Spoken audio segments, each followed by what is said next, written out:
personal privacy with public security.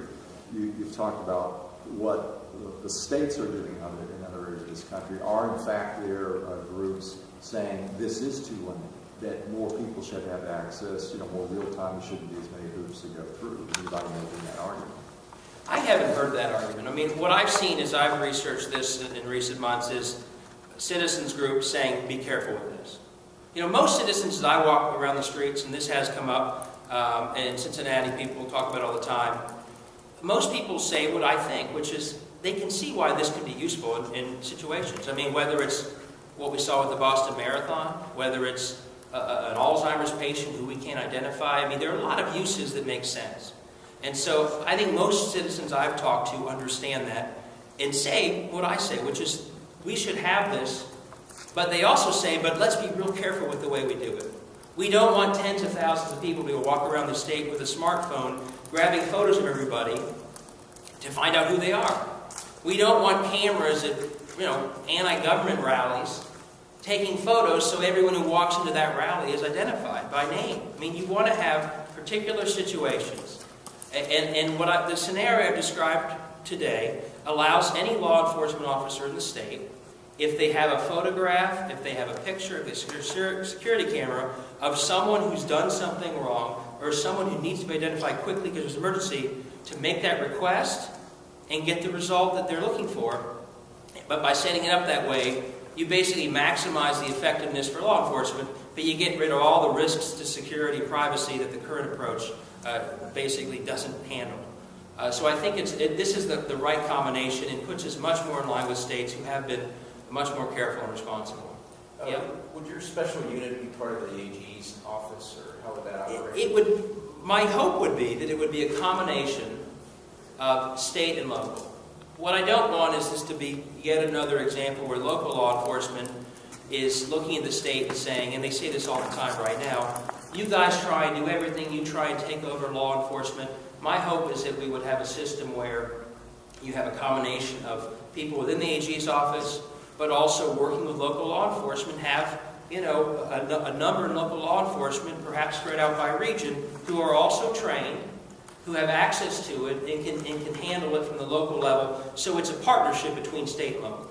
I don't want to send the impression out that the states should just... Now, a lot of states, if you look at the thing we passed out, a lot of states it is a state function and that's it. But I think there's a way to do this in a way that it's a state and local partnership, so local law enforcement feels like they're part of this, which I think they should be. But that doesn't mean that every single local law enforcement should be able to do, and others should be able to search us 24/7 whenever they want to.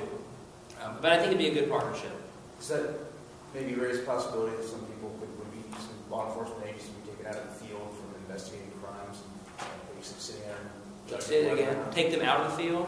Yeah, I mean, if you're gonna have... No, I don't think. I mean, if you look at the states where this is done the right way, you're not talking thousands of searches a year. I mean, you're gonna train folks on how to do this. They're going to be on call to do it. But this is not going to be. I mean, the AG's office, you clearly have people, working on it. But the idea that this is going to be just each person on the unit is that they're swamped doing these every minute of every day. That's just not what you see in the other states. It worries me. I mean, because if you look, I think one of the states on our chart had, 8 searches in a couple of years. It worries me right now that we've seen thousands of searches in the last 2 months and have no idea what they were for. I don't think you'll see that level of activity. So I think this will be something that people will be trained in it, they will know how to use it, but I don't think the local law enforcement officer or agency who takes this on will be spending, every moment of every day dealing with it. But it will be an added responsibility. Yeah, Chrissy? What it's looking like the advisory group that's been set up is going to recommend is some sort of restricting it just to law enforcement.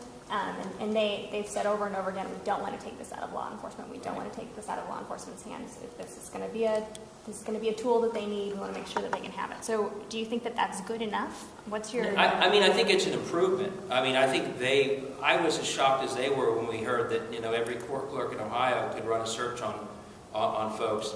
I think simply, for all the reasons I've talked about, if all they do is say, okay, we're going to adjust OLEG to reduce it to the people we know are in law enforcement, and that's all we're doing differently. I don't think that's good enough. I think it's an improvement. But I think for all the reasons we've said, you still have a system with no checks and balances. You still have probably far too many people who could access it. Auditing of it when it's that large and there are that many people becomes very difficult. And you still have the old security of OLEG, which I'm happy that they're scrambling to update it, but that doesn't give me a lot of comfort on the system that's this powerful. So I would ask, the problem is that if you look at their task force, I think it's literally called the OLEG task force. The problem with that is it means that the decision seems to have already been made to keep it within OLEG, because that's the official approach of that task force. What I would urge the committee to look at is to say, I agree with them, it should be narrow or just law enforcement, but rather than making it be OLEG and all the changes have to be made to OLEG to make it work, let's just take it out of OLEG.